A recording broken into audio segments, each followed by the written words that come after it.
Hello everybody, we're here today at the Bytown Fire Brigade, and I am the president of the Bytown Fire Brigade Historical Society, and today I have with me two gentlemen, former OFS officers, who are going to describe for us the use of this training aid as a tool for teaching command and give us background on its origins.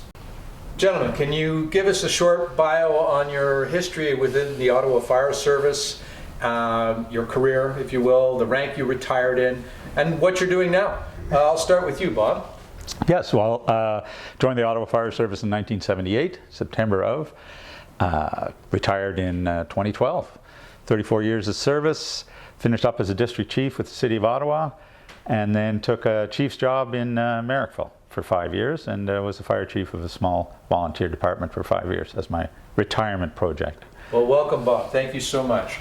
And Jim, could you please give us your history? Yeah, I started in January 1977, and I retired in September of 2011, so I got 34 in as well. I was a district chief, acting platoon chief. I was lucky because I got to spend probably 95% of my career downtown, just through circumstances. If I was at an outlying station, I was always detailed in downtown, and I'll tell you, it was great to have that experience when you got into the right seat. Everybody makes mistakes, but you learn from them. So yeah, I had a good career. I really enjoyed it, and yeah, it was rewarding. And so much of today is about building experience, utilizing a model, and we'll get you to talk about that in depth. Thank you both for being here and agreeing to assist us in documenting this great model. I have a few questions for you both about your experiences with Tiny Town. And Jim, I'll start with you. Jim, why was Tiny Town built? Can you tell us about the OFM Tiny Town history and your experience with Tiny Town there and subsequently in Ottawa? Well, I think originally we were sending all our potential officers to Gravenhurst, the Ontario Fire Marshals College, to learn the Fire Protection Technologies course. There was two portions to the course. It was the basic course and the advanced course. So all the potential officers are going there. I was lucky I got sent up there fairly young because they had somebody couldn't go or whatever. But anyways, part of that course back in the day was called operations. It transformed into the command course. But that was 1/4 of the fire technology course at the fire marshal's office. So somewhere down the line, OFS, through either finances or whatever, decided to stop sending their potential officers to the Ontario Fire Marshal's course down in Gravenhurst, which is probably, well, my opinion is it's probably wasn't a good idea, but that's my opinion. However, part of the command course, when you're up there, is they had a model such as this to get you to think about how to command a fire scene. And when we stopped doing that, OFS decided they were going to do the fire technologies course from within, in-house, within the department at the training center. So obviously somebody somewhere, rightfully so, said, well, we need the training aid. We don't have the same training aid, so we got to get the training aids. So OFS decided to make a similar type model that they had down in Gravenhurst to do that. So the only difference is everybody that was here in Ottawa were all members of the Ottawa Fire Service, whereas when you were in Gravenhurst, they could be all over the province and even out of province. So there's a little bit bigger scope there than there would be within our own department, but that's the intent was the same, and the outcome actually were the same, and surprisingly good. The training center did an excellent job once they got it rolling.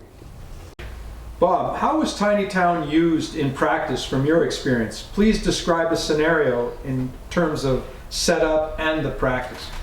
Yes, well, looking at the model, it certainly brings it back, in my memory at least.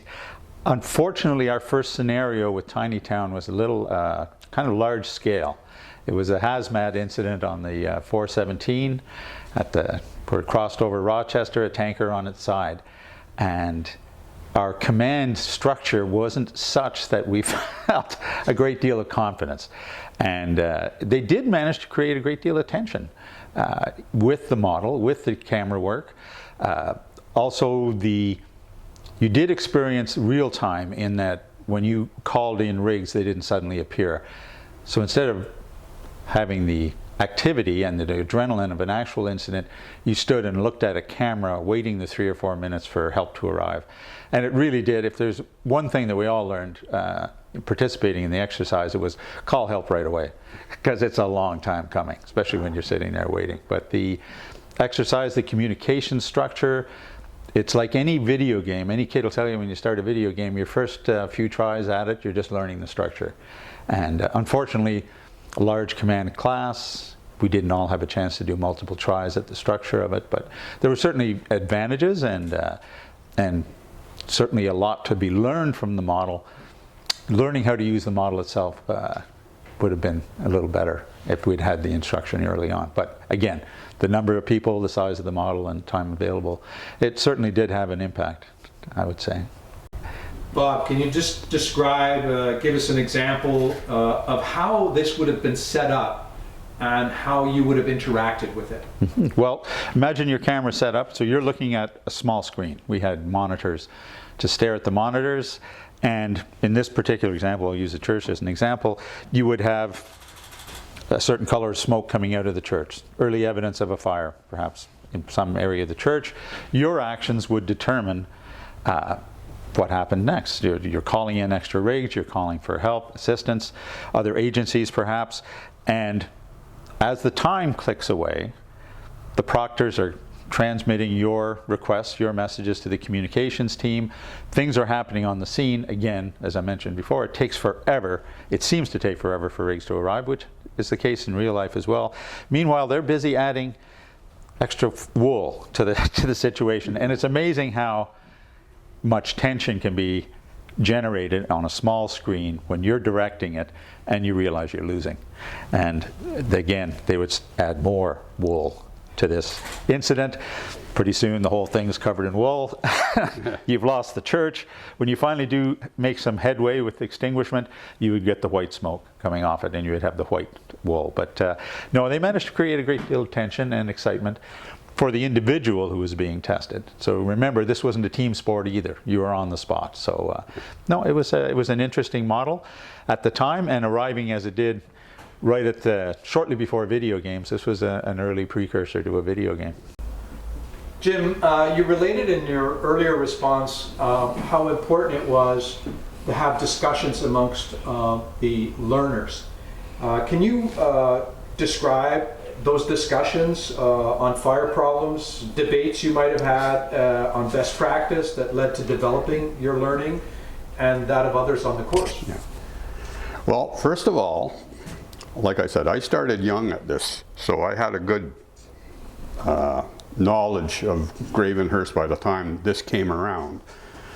I would say being up in Gravenhurst doing this with a bunch of people that you really didn't know, but you know, you got to know them. Whereas when you're with a bunch of people that you work with all the time, you know, the discussions are a little more freer here in Ottawa because we all know each other, and be it a discussion that's, you know, pointed or a discussion that's kind of a fun thing or whatever, it all helped you out because we all knew each other. Well, Bob and I worked together at number 10 for years, and so we got same background, pretty good background from same people, same officers and stuff. But this, I remember this when I came here. I remember they kept us in a room. You went in there, and every officer got their turn at this, and we were in a room. And then you went from the room, you come here, and the scenario was already laid out. This is what I remember anyways. I don't remember a monitor, but Bob could be correct. I just don't remember. I remember coming in, and you got this scenario, be it a fire or a hazmat incident or whatever it is, or a large incident.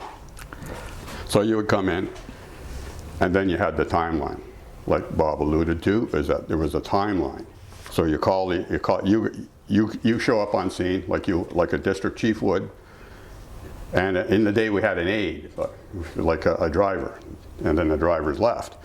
But at the time that I did, I remember we still had drivers, so you had to utilize your driver and that. And then you had your incoming trucks, and you told them where you wanted them positioned, and give you a report to the communication center of exactly what you got. So the same thing, depending upon what color smoke and what size of a building, be it a high-rise, like that sort of represents probably Plasterville and that. It's really well done. And I'd like to say this is like about 4 times larger than we've got here, from what I remember. I think this is about 1/4 of the actual size. So you come out and you would start to think, where am I going to position our apparatus? And we were, taught through our training center and our training system, the drill manual and all, and our officers, where you want to position your trucks. So back in those days, we were positioning our trucks like you had your first in pump, and you always left room for your ladder and all that, and you started that. And I think the biggest thing that we learned was the time lag, to make sure that you fight your fire where it is when you get the lines on the fire, not where it is now, because it's going to be ahead of you. You're going to lose all the time. You're going to be chasing it all the time. So it taught you to position your trucks and your lines and that for where it's going to be when the line gets there. So if you didn't do that, this wool would never get white. It kept getting bigger and blacker. If they figured, and the size of line. Like if you've got a big fire, you're not going to hit it with 1.5 inches or 1 3/4 inches. You're going to hit it with a 2.5 inches. If you did the 1 3/4 inch thing, the smoke's not going to get white, It taught you stuff like that, and where to position your trucks. And again, not to wait to call. That was one thing I learned from this. It was the biggest thing I learned from this was, if you're going to throw a party, you throw a big one. And I carried that right to my last day. If I had a 3rd alarm fire, it was a 4th, because I had that 4th alarm. Those 4th alarm trucks were at the corners. I didn't want them 7 minutes away in a station. I wanted them on that corner. So if I needed them, they were there. And yeah, you might ruffle some feathers doing that, but you weren't going to lose the place. You had and that was one of the things that I learned from this. And again, the discussions, you had the older generation. It showed how right they were a lot of times. There was a lot of officers, like old school, that came up through no command system or anything like that. They just came up through the ranks, and how good they were. Well, I would do this, I would do that, and I do that. And they would do a better job. And one of the things is they would do actual scenarios. Do you ever do an actual scenario from Ottawa? I'm not sure, Jim, what you mean. Yeah, well, it'd be an actual scenario, like a fire that we had in the city. Yeah. Like it was an actual fire in the city. And you would do it, and then we would sit down and we'd have a discussion about what actually did happen. And they would have the officers that were in charge of that fire that day. And usually, like if you were in B group, it would be a B group fire, and you would have the officers of the day that were in charge of that fire talk to you about what they did, and either this worked or it didn't work. And it was a good learning experience to see if you were doing the right thing or something you did would work better in that. And it would cause some good discussions. I'm not going to say, I don't remember anything being real heated, but there was a lot of, well, geez, I think we should have done this, or I could have done that, or we should have done that. And then they would go and say, okay, well, let's go back in the room. Well, let's try that. And we would revamp the positioning of the apparatus and that to what happened in the past, as opposed to what the learner was proposing, to see if it would work better. And then that would cause a discussion. And it was actually a good, healthy discussion. I don't ever remember it getting nasty. It never got that, at least in my experience. There was a lot of, well, you're going to lose the place. Well, let's see if we're going to lose the place. And then we go back in, and maybe you would. I know I lost a couple. But I also had a couple of times where, yeah, my way sort of might have been better. But there's no way to tell that without the actual incident. But just trying to think ahead, But that's the biggest thing that this taught me, was to think ahead. Think ahead, call trucks. Where's that going to be in 5 minutes, Because that first 5 minutes, when I became a district chief, that first 5 minutes in the car is the most pressure cooking thing if you've got a big scenario about calling trucks and where you want them, big lines and all that. I was fortunate or unfortunate enough to be the first in guy at the CGOH fire. That was a good fire, and it was really going when I got there. And I was there by myself because 24 was out on a medical call. So my first in rig was coming from 21 at Baseline and Woodruff Avenue. And I happened to have a good officer there, and we hit it with a deck gun at the start. You know, lots of people said you shouldn't have done that, but it bought us time, and it worked because we did it right, you know. But I learned that from here. You know, big fire, big water. You got a big fire, don't pull a friggin' inch and 3/4 on it. You hit it with all you got and hope you can buy some time. And we did. So, you know, many fires like that. And it also taught me, you know, always go around the back of the building. What could be about, you can't see all 4 sides of the building, you know, so go around to the back. Or send somebody to the back of the building. But never ever leave side 3 of the building unviewed. That's the worst thing you can do. It's got a big surprise. So anyways, I'm sort of going on here, but it all comes from, you know, this taught us stuff like that. And as you can see here, there's all different kinds of houses. And I've got apartment buildings. You've got wood structures. You've got fire resistive constructors, high rises. You've got a gas station. Like, it was all covered. Like, I'm pretty sure John, you know, put a lot of thought into it when he did it. Bob, can you describe why a tiny town scenario experience where a student's strategic decisions resulted in a poor tactical plan and that failure without harmful consequence was just as valuable as being successful at an incident? Well, I did reference it earlier. I think I mentioned a tanker overturning on the 417, which was the scenario we were handed. And it was certainly was a disaster. And again, without consequences, other than bruised ego and an incredible amount of frustration on the part of the participants. And Jim was describing his experiences with Tiny Town. I think our command course was overcrowded, so we didn't get nearly the opportunity to run a scenario and then run another scenario until you got it right. Like I always used to say, when Jim and I came on back in the late 70s, we had enough fires that if you screwed up at one, you had a chance to make it up at the next fire, as opposed to having a fire every 6 months where you might go a long time before you got a chance to correct your errors. But in this particular case with Tiny Town, we left with a strong feeling of frustration. I believe it would have been nice to run a successful scenario, but you certainly did go over in your mind what you would do differently, what you would do at an actual scenario.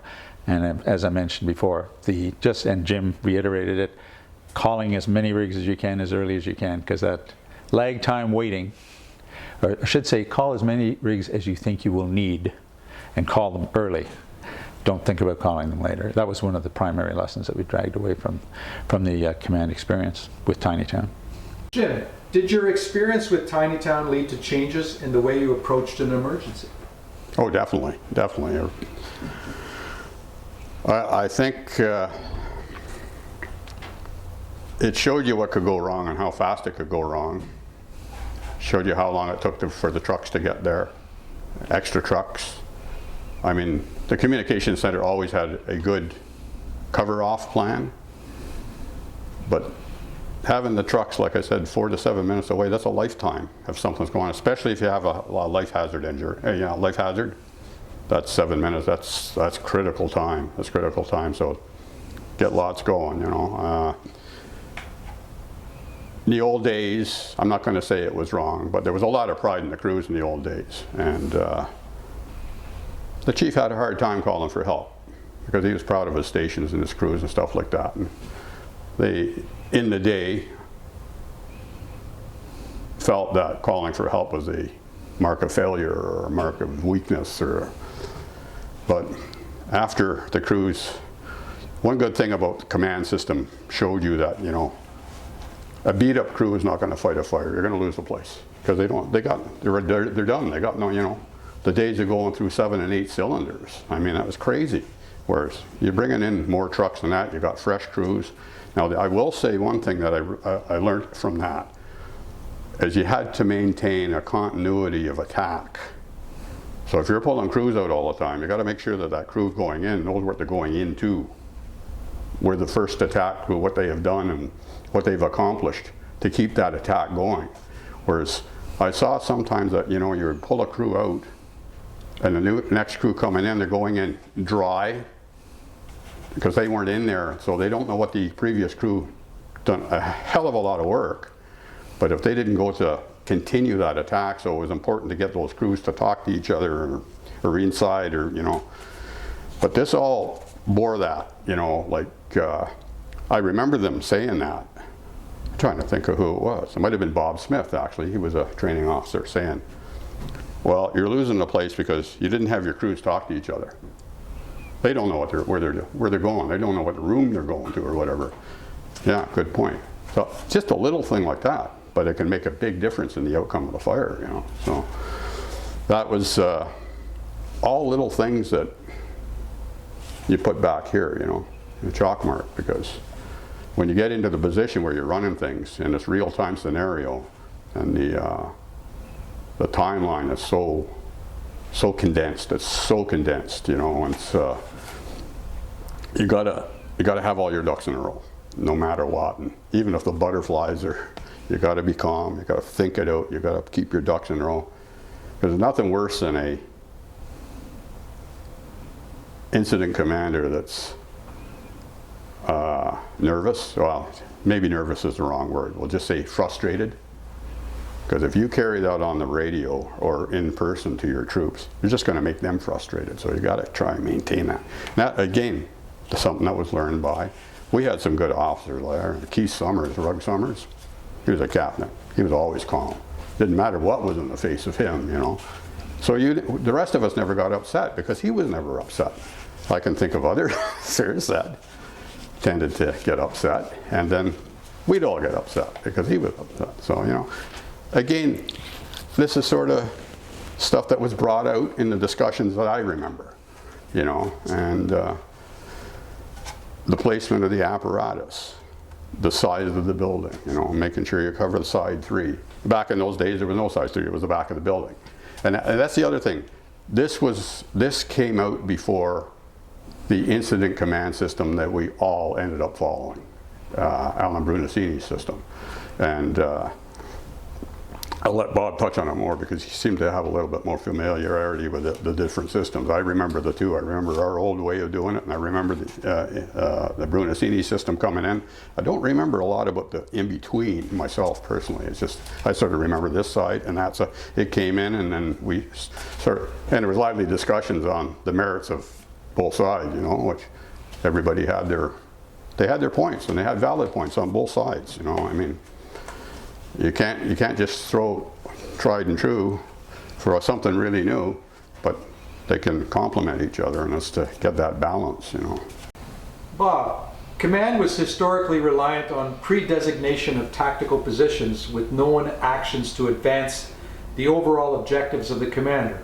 You know, the first pump goes here, the second pump goes there, the first ladder, and so on and so forth. When OFS shifted to the incident command system to achieve those same objectives, did the changes in the command system create conflicts for you as an officer? Did Tiny Town help you resolve or adapt to these changes? Well, certainly at the time when we were using Tiny Town, we were in transition, definitely, and we were moving away from I would say almost a megaphone-based fire command system where a chief would shout orders on the fire ground to one where they were communicating by radio. But again, moving towards a more structured system, a command system, it was slow. It took several years. It didn't happen overnight. And Jim had mentioned before the different command systems that we went through. I would certainly say that Tiny Town impressed certain things upon us as students. Using that in real life experience was a little more difficult, A, because we were senior men and aspiring senior men. We weren't officers at the time. And the officers tended to continue to do things as they had always done them. And humans under stress always go to what they're used to. And if shouting is what you're used to in order to achieve results, that's what it ended up being. But I would certainly say this heralded an introduction to the command system. And it brought a generation, I think, of firefighters. It brought it home to them that we need a command system, we needed common language, we needed to basically be on the same page at a fire. So it really did impress upon us the need for the command system. And then subsequent hazmat courses really reiterated the idea that you were lost without it. If you didn't have a command structure that everyone could identify with and understood, you were going to be very, very frustrated on the fire scene. So I would say Tiny Town certainly gave us an idea of what we needed, and then as the command system developed, now I look at it and it really hasn't lost its relevance. You could do officer training with a scenario like this on small screens, etc. And it's just the number of incidents you could do in a day that would be so much better than trying to set up any other model. So no, it's not really irrelevant at all. It's how would you put it? You could do it on a video game today. I don't know what kind of an impact it would have, but I certainly think that Tiny Town affected the way Jim's class and my class and the other command courses after that looked on the command system and recognized it as a necessity. Jim, Tiny Town is an incredibly detailed model of a portion of Ottawa's Centertown, built by John Gagnon, Ottawa Fire Services District Chief, retired. Can you tell us a little bit about John and his incredible talents? Well, first of all, John is an incredibly talented individual. He was a great firefighter, and he ended up being a district chief, so he's probably a product of his own design here. But I was lucky enough to know John well. Been to his house several times. He's an amazing modeler. Tanks, I was into aircraft, he was into tanks. Just amazing detail. The other thing about John, I don't think he ever got the credit for, is he did literally hundreds of map books for all the district cars, the pumps and the ladders. Wall maps. The station, I remember the wall map he did at number 4 when it was new number 4, which is now 33 retired, which is the training center. That map on the wall, John did, by hand. I can remember several maps that he did. And all those, like just about every district book, when I came on the job, was done by John. Because you could tell it was John's, his writing and everything else. So, an incredible amount of work that gentleman put into the OFS out of the goodness of his heart just to do it. And when we started getting the new Greenboro area and that, I was driving the Southern Chief at the time, and I ended up having to do a couple of books. And I'll tell you, just doing one book for the car, an incredible amount of work. And John did literally hundreds of books for the OFS. It's a great day, and I was happy that John was my relief at the end of my last day working. John was my relief. He came in to relieve me. He was car 10.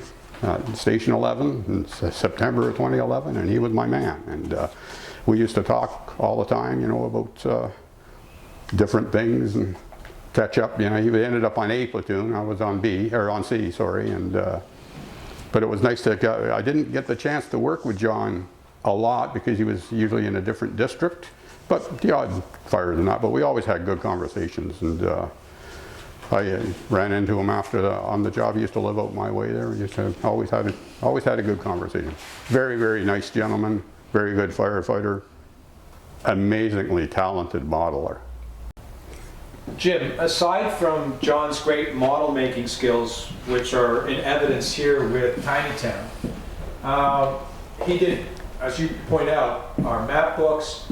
He also used to run post-incident analysis on the board and he was most desired by many chiefs at the day because his drawings of these fires represented quite good detail for the participants. And also he was skilled at hazmat, and helped develop the Ottawa hazmat program. Can you talk a little bit about those things? Well, I'm not too familiar with the hazmat end of things because I was never on it. But yeah, I could believe that. But yes, I remember his post-incident analysis drawings on the blackboard of many stations. Usually, it wasn't an incident I was involved with. It was something that was on his shift. But all the shifts would leave that on the board, for as long as they could, because it was such a good drawing of the scenario with a lot of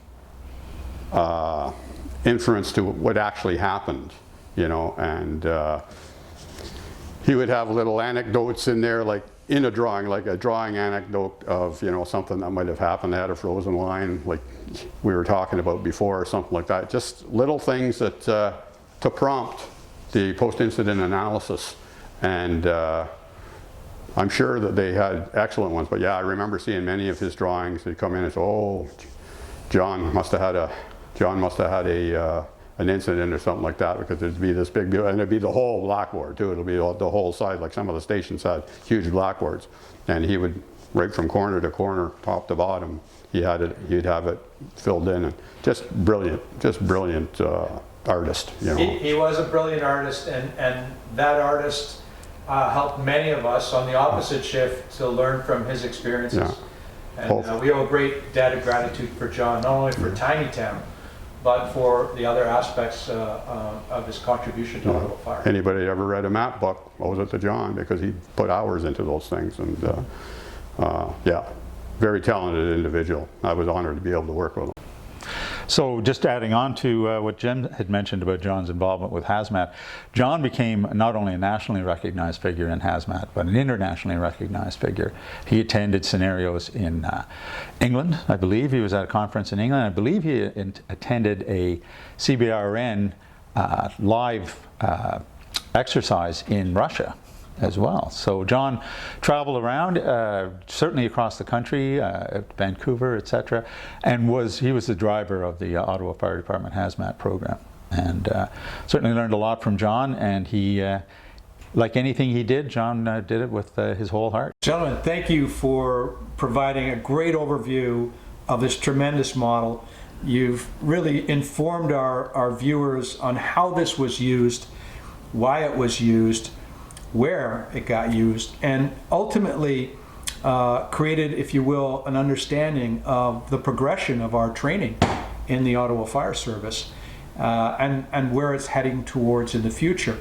And of course, lauding our builder of the model, John Gagnon, was very much appreciated. I want to thank you both for taking the time out of your considerably busy retired days, and on behalf of the Bytown Fire Brigade Historical Society, I want to offer my thanks to you both. Thanks for having us, Peter. Our pleasure. Thank you.